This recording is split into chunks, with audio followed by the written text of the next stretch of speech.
यहाँ से स्टार्ट करेंगे। यूकेटी के यहाँ पर जो मेंटरशिप चल रहा है इसको देखेंगे, ठीक है। तो यहाँ पर मेंटरशिप में देखो, यहाँ पर जो डे नंबर 20 है, डे नंबर 20 है, इसको यहाँ पे आज कवर करेंगे कि यहाँ पर क्या क्या टॉपिक आज आपको करना है।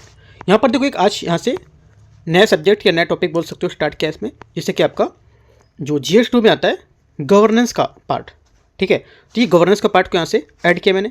तो देखो करीब यहाँ से आपका करीब 5 टॉपिकों में आपका ये खत्म हो जाएगा। जैसे कि टॉपिक जैसे 5 डे में, जैसे कि 20वां डे है आज, ठीक है, तो 25वां डे तक आपका गवर्नेंस खत्म हो जाएगा, राइट। तो 5 दिन में इसको खत्म करेंगे और आपको यहाँ से डीप से चीज़ें पढ़ते जाना है, कवर चीज़ें आपको करनी है। क्वेश्चन मैं आपको यहाँ से निकाल के फ्रेम कराता जाऊँगा, कोशिश करूँगा कि 5 से 6 डेज में इसको खत्म करूँ, राइट। स्टार्ट करते हैं। उसके बाद फिर स्टार्ट करेंगे इकोनॉमिक का, जो काफ़ी अच्छा होगा इकोनॉमिक का। और उसके बाद अगर टाइम और बचता है दिसंबर में लास्ट में, तो यहाँ से इन्वायरमेंट और साइंस टेक्नोलॉजी के भी कुछ कुछ टॉपिक को कवर करेंगे जो मेंस के सिर्फ हैं, ठीक है। तो अभी स्टार्ट करते हैं यहाँ से, इसको देखते हैं। और भी अगर कोई यहाँ पर नहीं जुड़ा है, आप शेयर कर सकते हो उसको कि यहाँ पर जो भी नया टॉपिक चल रहा है, जैसे कि गवर्नेंस का, ठीक है। उसके बाद इकोनॉमिक स्टार्ट होगा, फिर यहाँ से इन्वायरमेंट का देखेंगे, राइट। तो देखते हैं, डेट आज 21 नवंबर है और यहाँ से 20वां डे है। देखो यहाँ पे आपका टॉपिक आपको दे रखे हैं, कॉन्सेप्ट बेसिक पे दे करके तैयारी का रणनीति और यहाँ पर मुख्य सोर्सेज क्या होना चाहिए। सबसे पहले यहाँ पर हमारे पास क्या सोर्सेज होना चाहिए पढ़ने के लेकर, ठीक है, तो उसको देखना है। जैसे कि आप यहाँ पर मूल पाठ पुस्तक देख सकते हो, जैसे कि लक्ष्मीकांत की यहाँ पर गवर्नेंस इन इंडिया करके एक बुक आती है, वो आप ले सकते हो। मैं यहाँ पर ऐसे करके शो होगा अभी आपको वीडियो में, यहाँ पर लिंक होता है। अगर आपको बुक परचेस करना हो तो यहाँ से आप ले सकते हो बुक को, ठीक है। यहाँ पे लिंक में बुक आपको ऐड कर दूंगा, तो यहाँ पे देख सकते हो उसको, जो भी बुक आपकी इंपॉर्टेंट रहेंगी गवर्नेंस के लिए, ये नोट्स, राइट। उसके बाद देखते हैं PM बख्शी भी ले सकते हो, या कोई अन्य प्रमाणित जो वैधानिक जो पाठ्यक्रम है कानून का शासन, इसके तहत यहाँ पर जो आते हैं लॉ और भूमिका को समझने के लिए जो आवश्यक हो, वो भी आप ऐड कर सकते हो।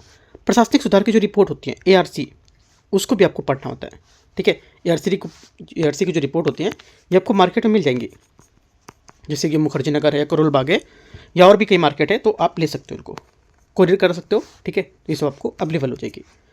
दूसरी ARC रिपोर्ट में यहाँ पर विशेष रूप से गवर्नेंस को लेकर के, एथिक्स इन गवर्नेंस और सिटीजन जो यहाँ पर सेंट्रिक एडमिनिस्ट्रेशन है, रिपोर्ट सबसे यहाँ पर महत्वपूर्ण होगी है, ठीक है।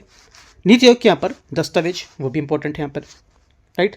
उसके बाद 3 वर्षीय कार्य एजेंडा, 3 वर्ष यहाँ पर 3 ईयर जो एक्शन एजेंडा है, जो 15 विजन डॉक्यूमेंट से संबंधित, उसको लेकर के आपको पढ़ना है, ठीक है। तो ये सब चीज़ें आपको कवर करनी है। मार्केट में सब अवेलेबल है, आपको बस चीज़ें उठा के पढ़ते जाना है और अपने आंसर को लिखना है, ठीक है। सरकारी वेबसाइट को आपको बहुत हेल्प मिलेगी यहाँ से, जैसे नीति आयोग की वेबसाइट है, ठीक है।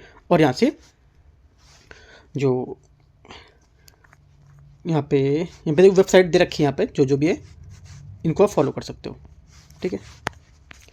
आगे आते हैं डिजिटल इंडिया पोर्टल, यहाँ से भी आप देख सकते हो, इसको भी आपको काफ़ी कुछ चीज़ें यहाँ पर देखने को मिल जाएंगी, ठीक है। टॉपिक 2 जो यहाँ पर हमारा रहता है, इसमें रहता है कि गवर्नेंस वर्सेस गवर्नमेंट, मतलब शासन बनाम सरकार, कैसे, यहाँ पे कैसे चीज़ आपको कवर करनी है, ठीक है। आज मैं सबको एक चीज़ पूरी बता दे रहा हूँ, ठीक है। रोज़ रोज़ मैं ये आपको नहीं बताऊँगा, सिर्फ मैं आपको टॉपिक लेके आऊँगा और टॉपिक पे ही आंसर कराऊँगा, ठीक है। आज मैं पूरा स्टार्टिंग से कवर कर रहा हूँ, क्योंकि नया सब्जेक्ट स्टार्ट किया इसलिए, ठीक है। इसमें आपको डेफिनेशन कैसे देनी है, परिभाषा कैसे देनी है, शासन क्या होता है ना, और गव सरकार को क्या होता है, इसमें सटीक दार्शनिक परिभाषा आपको पता होनी चाहिए क्या। अगर आपके पास कॉपी बनी है तो वहाँ पे चीज़ें ऐड कर सकते हो, या अपनी कॉपी अपनी नई बना सकते हो गवर्नेंस की, वहाँ सब चीज़ें स्टार्टिंग से ऐड कर सकते हो। अभी आपके पास टाइम है करीब 2 मंथ का, ठीक है। प्रीलिम्स की टेंशन अभी मत लो, ठीक है। अगर ले भी रहे हो तो 2-3 घंटे आप अगर दे रहते हो एक दिन में प्रीलिम्स को, बाकी कम से कम 5 से 6 घंटे 7 घंटे आप मेंस को दो, वो इंपॉर्टेंट है। बाकी आप जनवरी से लेकर पूरा मई तक 15-15 घंटे दो, 12-12 घंटे दो, प्रीलिम्स को ही देना है, ठीक है। आगे मुख्य अंतर यहाँ पर यहाँ पर जो होते हैं डिफरेंसेस क्या होते हैं, जैसे कि सरकार की एजेंसी के लिए उपकरण होगा, जबकि शासन वह प्रक्रिया होती है जिसके माध्यम से शक्ति का प्रयोग होता है, जिसमें राज्य, सिविल सोसाइटी और बाजार शामिल होते हैं, राइट। एनालॉजी, एक फुटबॉल टीम के कोच को खेलने की रणनीति का निर्णय, यह भी गवर्नेंस का उदाहरण बता सकते हो, राइट। सोर्स क्या है, ARC रिपोर्ट, लक्ष्मीकांत और इंटरनेट से कुछ यहाँ पर आप पॉइंट ले सकते हो। इंटरनेट से अच्छा रहेगा कि आप जो वेबसाइट है गवर्नमेंट की, वहाँ पर जाके, जैसे नीति आयोग की वेबसाइट, ठीक है, और मैंने जो ऊपर बताई वो वेबसाइट आप यहाँ से विजिट कर सकते हो, उसमें तो आपको चीज़ें मिलेंगी। जैसे माई गवर्नमेंट इन जो डेटा है उसको लेकर के भी साइट में जाके देख सकते हो, है ना। तो गवर्नमेंट की जितनी भी डेटा हैं, पॉलिसीज़ हैं, वो आप गवर्नमेंट साइट से जाके कवर करोगे।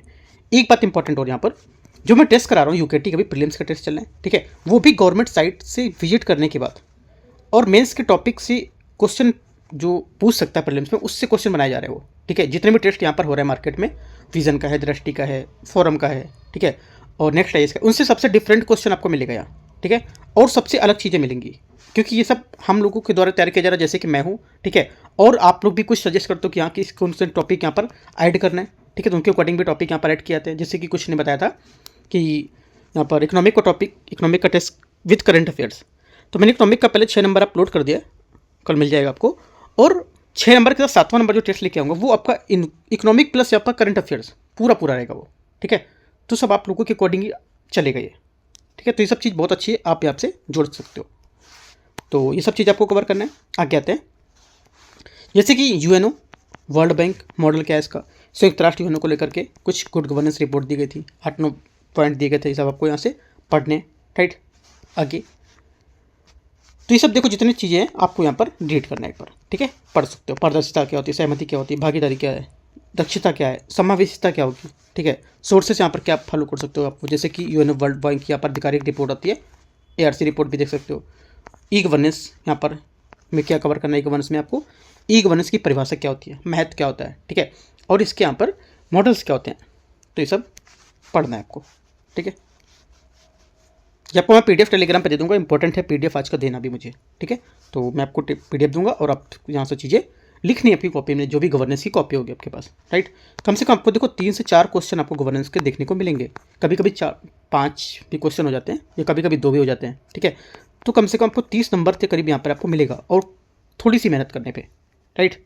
यहाँ पर गवर्नेंस में मार्क्स क्या होते हैं, पूरे मिलते हैं, ये एक अच्छी बात है इसकी। क्यों पूरे मिलते हैं, क्योंकि यहाँ पर जो डेटा होता है, अगर आप डेटा थोड़ा सा अच्छा लिखोगे तो मैक्सिमम मार्क्स आपको मिलेंगे यहाँ पर गवर्नेंस में, ठीक है। क्या चुनौतियाँ हैं ये सब आप यहाँ से पढ़ सकते हो। इनके आते हैं अपने क्वेश्चन में, और देखो यहाँ पर करंट अफेयर्स को कैसे ऐड करोगे आप, राइट। जैसे कि यहाँ पर टॉपिक गुड गवर्नेंस है, ई गवर्नेंस डिजिटल है, सरकार बनाम शासन, इसको कैसे आप पॉइंट इसमें ऐड करोगे, तो यहाँ पर सब लिखा हुआ है कौन कौन से पॉइंट आपको कहाँ से करंट अफेयर्स के ऐड करने हैं, ठीक है। तो ये भी मैंने आपको चार्ट लगा दिया है, पर इसको भी देख सकते हो। आते हैं क्वेश्चन में, यूपीएससी मेंस का 20 क्वेश्चन है, जहाँ पर देखो 10 अंक और 150 शब्द और 15 अंक 250 शब्द की प्रकृति के क्वेश्चन है, ठीक है। आप भी जब आप आंसर लिखोगे अपना, तो क्या लिखोगे, अभी जो अपना आंसर लिखोगे तो अपना इतना एरिया जो होता है, नेम, डेट और कौन सा यहाँ पर मेंटरशिप डे है, कितने मार्क्स का क्वेश्चन है, सब एक एक चीज़ आपको मेंशन करना है, तभी आपका आंसर चेक होगा, ठीक है। कुछ लोगों के बहुत अभी आंसर पेंडिंग पड़े हुए हैं, वो मैं 2 से 3 दिन में आपको पूरा जितने भी पेंडिंग आंसर है खत्म करके आपको दे दूंगा, ठीक है। थोड़ा सा भी यहाँ पर टेस्ट सीरीज के चलते बिजी था, तो आपको आंसर जितने भी दिए थे सबके मिल जाएंगे, राइट। तो स्टार्ट करते हैं क्वेश्चन नंबर 1 से। सरकार शासन का एक उपकरण मात्र है, इस कथन के आलोक में गुड गवर्नेंस साकार करने में जो सोसाइटी है, सिविल सोसाइटी और निजी क्षेत्र की भूमिका का आलोचनात्मक विश्लेषण करना है, ठीक है। 15 अंक का है, कितने वर्ड का हुआ, 250 वर्ड का। ये सब आपको लिखना है, मैं बता दे रहा हूँ यहाँ पर कि आप एक एक चीज़ आप इसमें लिखेंगे तो मुझे चीज़ें समझ आती है कि कहाँ पे क्या है, ठीक है। तो देखते हैं इसको। देखो क्या लिखोगे आप, इसका परिचय कैसे देंगे, परिचय बताओगे कि जो शासन है, ये गवर्नेंस है, इसकी प्रकृति व्यापक होती है, ठीक है, और ये केवल सरकार तक सीमित नहीं होती है, राइट। बताएंगे आप इस पर को बताएंगे कि सरकार जिसका अर्थ होता है राजनीतिक और प्रशासनिक मशीनरी, ठीक है, शासन जिसका अर्थ होता है शासन करने की प्रक्रिया और प्रणाली को क्रियान्वित करने के एक उपकरण मानते हैं, ठीक है। शासन में सरकार के अलावा सिविल सोसाइटी और निजी क्षेत्र भी जैसे हितधारक भी शामिल हो सकते हैं। तो थोड़ा सा बात यहाँ से 3 लाइनें सिर्फ निकालनी है, अगर ज़्यादा पॉइंट हो गया तो इसको रिमूव करना है, मैंने पूरी बात एक तरह से समझा है इसको, ठीक है। मेन बॉडी में क्या डालेंगे, आपका इंट्रोडक्शन तो पूरा हुआ, ठीक है। मेन बॉडी में क्या लिखेंगे, मेन बॉडी में आपको लिखना है गुड गवर्नेंस का आप संक्षिप्त परिचय देंगे, क्या होता है, संक्षिप्त अर्थ बता सकते हैं क्या होता है, ठीक है। जैसे कि एक ऐसी शासन प्रणाली जो पारदर्शी, जवाबदेह, सहभागी और प्रभावी और समावेशी हो, दैट इज गुड गवर्नेंस, या फिर गुड गवर्नेंस कहलाती है, ठीक है। एग्जाम्पल दे सकते हो या हेडिंग डाल के लिख सकते हो आप, सिविल सोसाइटी की भूमिका, रोल ऑफ सिविल सोसाइटी बता सकते हो, उसमें क्या होगी सिविल सोसाइटी भूमिका में 2-3 पॉइंट लिख सकते हो। जैसे कि आलोचनात्मक विश्लेषण बताओगे कि सफलता को लेकर सरकार का दबाव डालना, उदाहरण के लिए जन लोकपाल आंदोलन, ठीक है। जवाबदेही सुनिश्चित करना, उदाहरण के लिए बता सकते हो आरटीआई का उपयोग, सेवा वितरण, एग्जाम्पल बता सकते हो शिक्षा स्वास्थ्य को लेकर, ठीक है, योगदान देना, और कमजोर वर्गों की आवाज़ बनना, ये आपके हो जाएंगे आलोचनात्मक विश्लेषण में, ठीक है। एक और हेडिंग डालेंगे, लिखना है आलोचनात्मक विश्लेषण की वो सफलताएं थी ऊपर, ठीक है। ये आलोचनात्मक विश्लेषण की सीमाएं हो जाएंगी। वो क्या थी? सफलता और ये सीमाएं। क्या सीमा में लिखोगे? जैसे कि जो फंडिंग है उसकी कमी, पारदर्शिता का अभाव, राजनीतिकरण और बड़े पैमाने पर प्रभाव डालने से असमर्थता। ये आप यहाँ पर इसका एक लाइन के देकर बता दोगे किसकी सीमाएं हैं, ठीक है। अगली मेन हेडिंग डालोगे आप, निजी क्षेत्र की क्या भूमिका है इस पर। निजी क्षेत्र की भूमिका जैसे कि आप पॉइंट में अंदर इसके लिखोगे, सब पॉइंट में बताओगे कि यहाँ पर आलोचनात्मक विश्लेषण को बताते हुए बताओगे कि जैसे कि यहाँ पर आरटीआई के एग्जाम्पल बता दोगे, ठीक है, कि यहाँ पर सरकार द्वारा दबाव डालना, उदाहरण के लिए जन लोकपाल आंदोलन, ठीक है। और जो यहाँ पे निजी क्षेत्र की भूमिका होगी कि यहाँ पर आलोचनात्मक विश्लेषण में रोजगार सृजन और आर्थिक विकास को बढ़ावा देना, कॉर्पोरेट सोशल रिस्पॉन्सिबिलिटी है उसके माध्यम से सामाजिक क्षेत्र में योगदान देना, और जो सेवाएं होंगी वितरण दक्षता उसमें लाना, जैसे कि ई गवर्नेंस के दायरे में, ठीक है। और बताओगे यहाँ पर कि इनके लाभ जो होते हैं, लाभ से यहाँ पर जो हमारे सामाजिक न्याय है उसकी उपेक्षा हो सकती है और अनुचित प्रतिस्पर्धात्मक भ्रष्टाचार में संलिप्तता हो सकती है, ठीक है। तो ये कुछ पॉइंट आप इसमें देखो, टॉपिक अगर आप पढ़ोगे तो चीज़ें आपको यहाँ से समझ आएंगी, ठीक है। आपका पॉलिटी नहीं कि पॉलिटी आप कुछ भी मैंने क्वेश्चन लिखा है और आपने लिखना स्टार्ट कर दिया। गवर्नेंस में क्या है, आपको पूरे मार्क्स तब मिलते हैं जब सिलेक्टेड टॉपिक सिलेक्टेड पॉइंट आप लिखते हो, क्योंकि आप गवर्नेंस में कुछ घुमा के नहीं लिख सकते हो, ठीक है। जो बात होगी वही आप बताओगे, राइट। तो गवर्नेंस आपको थोड़ा सा पढ़ना पड़ेगा।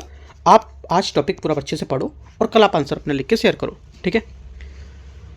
तो इस टाइप से जो यहाँ पर मेन बॉडी है आपकी पूरी हो जाएगी, है ना। और कुछ पॉइंट्स आप इसको रीड करोगे टॉपिक को और आपको पॉइंट मिलेंगे वहाँ से, वो भी पॉइंट आप ऐड करना। और मैं निष्कर्ष इसका बताता हूँ, निष्कर्ष कैसे लिखोगे। इंट्रो हो गया, मेन बॉडी के मैंने करीब आधे से ज़्यादा पॉइंट आपको बता दिए। अब निष्कर्ष बताऊँगा, 2 चीज़ मैंने बता दी, 2 से 2.5 चीज़, थोड़ी चीज़ आपको मेन बॉडी में ऐड करनी है बस, ठीक है।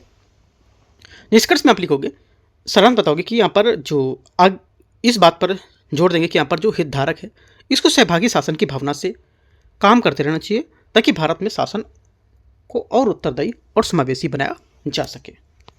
इंपॉर्टेंट है ये चीज़। निष्कर्ष और इंट्रोडक्शन यहाँ से जरूर आप देखा करो। मेन बॉडी भी देखोगे, लेकिन यहाँ से मेन बॉडी अपने आप से भी लिख सकते हो आप, कुछ पॉइंट अगर आपको अच्छे लगते हैं तो ऐड कर सकते हो। आगे आते क्वेश्चन 2 में। आज मैंने 4 ही क्वेश्चन दिए हैं, ठीक है, क्योंकि यहाँ पर नया टॉपिक है इस वजह से। यहाँ पे देखो सेकेंड टॉपिक है शासन।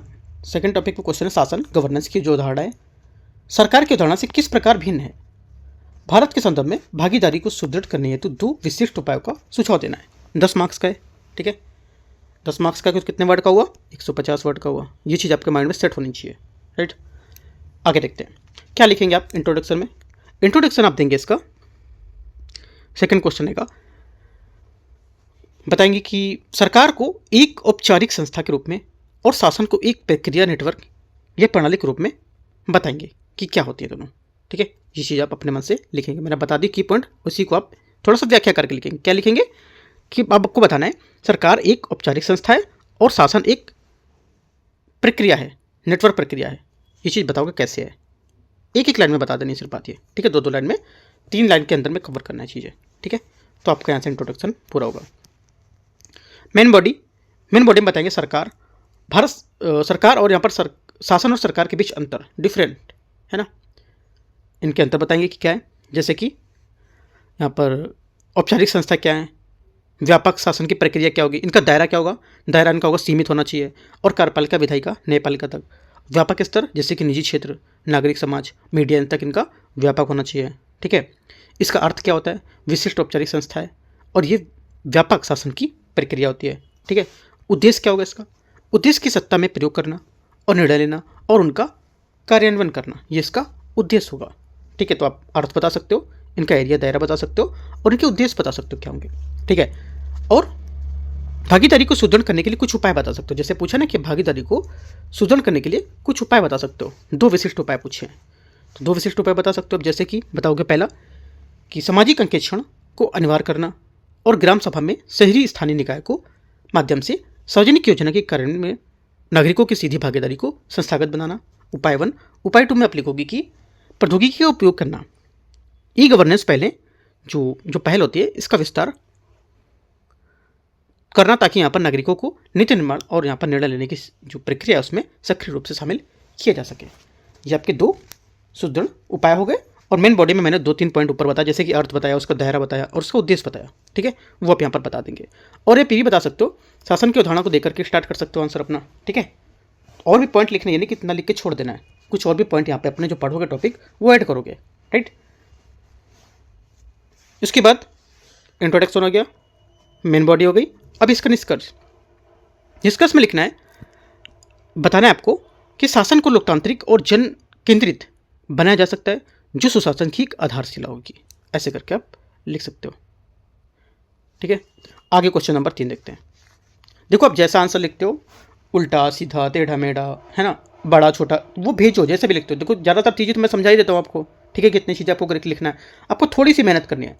थोड़ी सी मेहनत करोगे, एक आपका अच्छा आंसर तैयार होगा। अगर यूपीएससी की आप सच में तैयारी करते हो और टाइम दे रहे हो तो, ठीक है।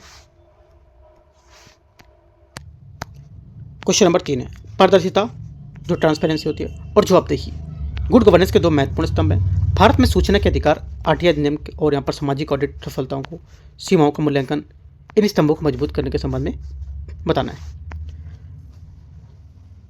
देखते हैं इसको क्या लिखेंगे। आंसर स्टार्ट करेंगे, परिचय या इंट्रोडक्शन देंगे। क्या बताएंगे इंट्रोडक्शन में?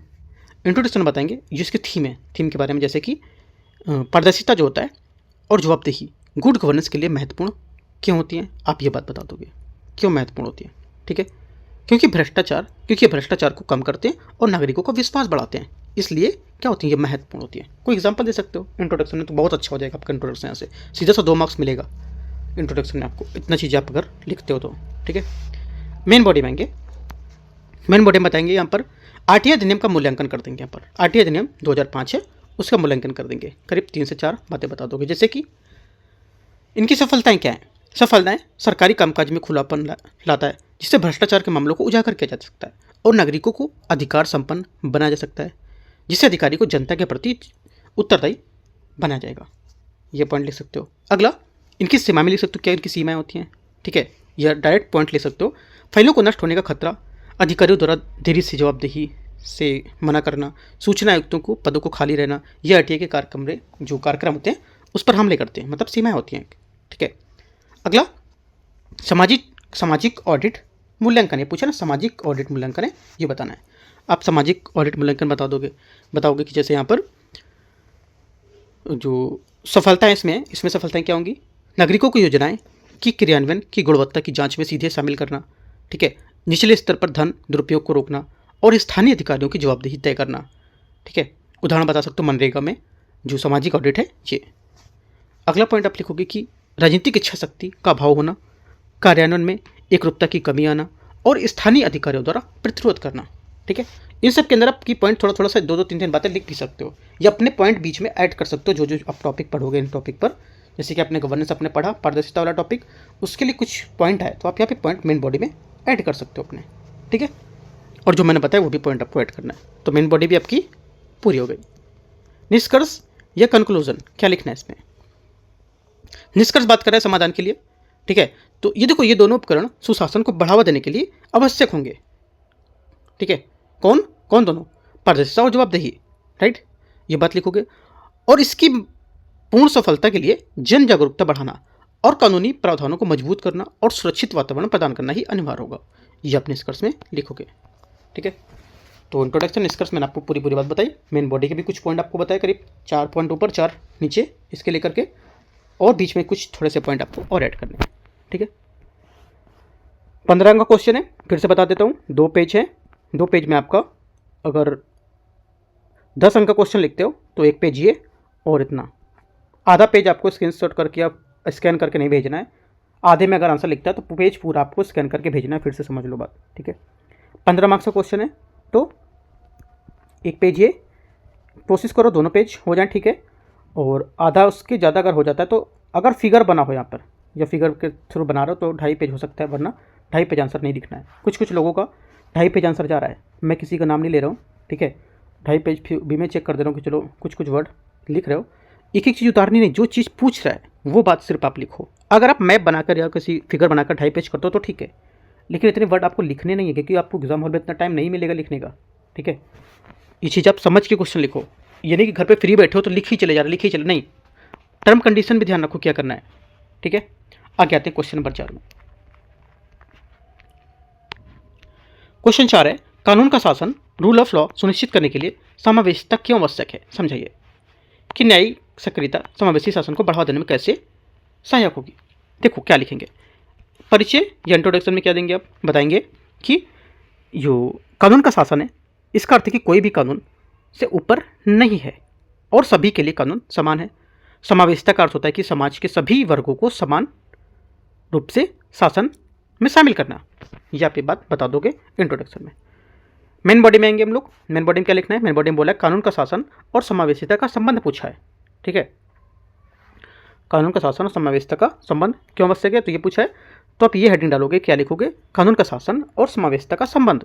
इसमें आपको लिखना है, पॉइंट करके लिख लो, ठीक है। 2-3 पॉइंट लिख लेते हैं, जैसे कि कानून का शासन तभी न्यायपूर्ण और सार्थक हो सकता है जब वह सभी नागरिकों पर समान रूप से लागू हो, जिससे हाशिए पर रहने वाले और कमजोर वर्ग सभी शामिल हों उसमें। सेकेंड पॉइंट, समावेशिता ये सुनिश्चित करती है कि कानून निर्माण और उसके क्रियान्वयन में सभी की जरूरतों को ध्यान में रखा जाए, जिससे क्या कानून शासन मजबूत होता है, और जहाँ समाज का एक हिस्सा बहिष्कृत होता है और वहाँ कानून का शासन भी भेदभावपूर्ण हो सकता है। 2 पॉइंट ये लिखे, और करीब 1-2 पॉइंट आप अपने पास से ऐड कर दोगे कि यहाँ पर कानून का शासन क्या होता है और समावेशिता क्या होती है। 1-2 पॉइंट और लिखोगे तो आंसर यहाँ से इस बात के लिए पूरा हो जाएगा, ठीक है। दूसरी बात क्या पूछ रहा है, न्यायिक सक्रियता और समावेशी शासन।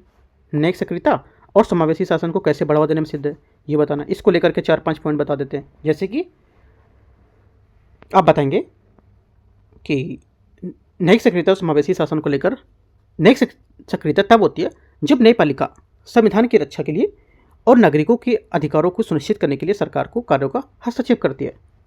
सेकंड पॉइंट आप बता देंगे इसमें, इसकी जो सहायता होती है, ठीक है, उसमें क्या लिखेंगे सहायता समावेशिता में, कि यहाँ पर हाँ, इसमें आप लिखोगे कि जनहित याचिका PIL के माध्यम से, जो जनहित याचिका जो PIL के माध्यम से न्यायपालिका के कमजोर वर्ग, उदाहरण के लिए बंधुआ मजदूरी, कैदी, महिलाएं, पर्यावरण, अधिकारों के जो दस्तावेज होते हैं, जो दरवाजे हैं, वो खोले जाते हैं, जिससे उनकी आवाज़ शासन तक पहुंच सके, ठीक है। इंपॉर्टेंट पॉइंट है। आगे क्या लिखोगे, आगे पॉइंट लिखना है, मौलिक अधिकारों का विस्तार, न्यायपालिका के शिक्षा का अधिकार और स्वच्छ पर्यावरण का अधिकार, जैसे कि समावेशी अधिकारों को, जीवन के अधिकार को अनुच्छेद 21 के तहत मान्यता दी जाती है, जो हाशिए के लोगों के लिए यहाँ पर महत्वपूर्ण है, ठीक है। अगला, न्यायपालिका ने लैंगिक समानता और भेदभाव विरोधी निर्णय को सामाजिक समावेशिता से बढ़ावा दिया है। ये चीज़ आप यहाँ पे लिखोगे, ठीक है। कुछ और भी पॉइंट अपने ऐड कर दोगे, करीब मैंने 3-3, 4-4 पॉइंट सबके से बताए, ठीक है। और भी 1-2 पॉइंट, 3 पॉइंट आप ऐड करोगे अपने साइड से, जो भी आप टॉपिक पढ़ोगे, ठीक है। एक बात इंपॉर्टेंट बोलो, टॉपिक आपको जरूर पढ़ना है। आप गूगल सर्च करके आंसर लिख लो, ठीक है, चैट GPT से लिख लो, किसी से भी आंसर लिख लो। अगर आप अच्छे से पढ़ के मेहनत नहीं करोगे, अभी आंसर लिख के देते रहो, मैं आपको मार्क्स भी दे दूंगा, ठीक है। क्योंकि जो लैंग्वेज है, मैं समझता हूँ कौन कौन लोग यहाँ पे चीटिंग कर रहे हैं, नकल कर रहे हैं, मैं बहुत बार समझा भी चुका हूँ, ठीक है। करते हो थोड़ी चीज़ें आप देख सकते हो, सब चीज़ों से आपका सोल्यूशन नहीं है वो देखने वाला। आपका टारगेट ये नहीं कि आपको चैट GPT सॉल्व करना, नहीं, आपका टारगेट है UPSC निकालना है, ठीक है। इसलिए पढ़ रहे हो, ठीक है। अगर टाइम काट रहे हो, पढ़ रहे हो, ठीक है, टाइम काट रहे हो तो ठीक है, करते रहो, नो प्रॉब्लम। अगर आप सच में सिलेक्ट होना चाहते हो तो जितने टॉपिक में देता हूँ वो टॉपिक आप रोज पढ़ो, ठीक है। कुछ अगर हेल्प लेना तो आप चैट GPT से हेल्प ले सकते हो, गूगल से हेल्प ले सकते हो, लेकिन पूरे आंसर कॉपी करके नहीं देने हैं, ठीक है।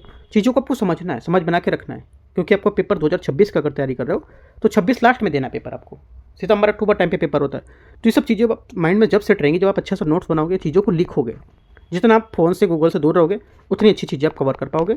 मैं आपको ये बात 100% बोला कि अगर आप बुक्स, नोट्स ये सब फॉलो करते हो तो ये आपका सिलेक्शन होगा। गूगल, नोटबुक और ये फ़ोन, ये सबसे अगर करोगे सिलेक्शन से बहुत दूर हो जाओगे आप, ठीक है। और यूट्यूब पे भी अगर रहोगे तो भी सिलेक्शन से दूर हो, इसलिए यूट्यूब को भी लिमिटेड फॉलो करना है, ज़्यादा नहीं करना है, ठीक है। मैं एक रियल बात बता रहा हूँ आपको, ठीक है। तो इस टाइप से मेन बॉडी भी पूरी हो गई। अब निष्कर्ष में क्या लिखना है, देखो निष्कर्ष में आप लिखोगे कि जो कानून का शासन और समावेशिता एक दूसरे के पूरक हैं, ठीक है। न्यायिक सक्रियता एक महत्वपूर्ण तंत्र के रूप में काम करता है, जो ये सुनिश्चित करती है कि कानून का शासन न केवल अस्तित्व में बल्कि सभी नागरिकों के लिए क्या है, न्याय सुनिश्चित कर रहा होता है, ठीक है। इतना बात आप निष्कर्ष में लिखोगे, आपका आंसर पूरा होगा।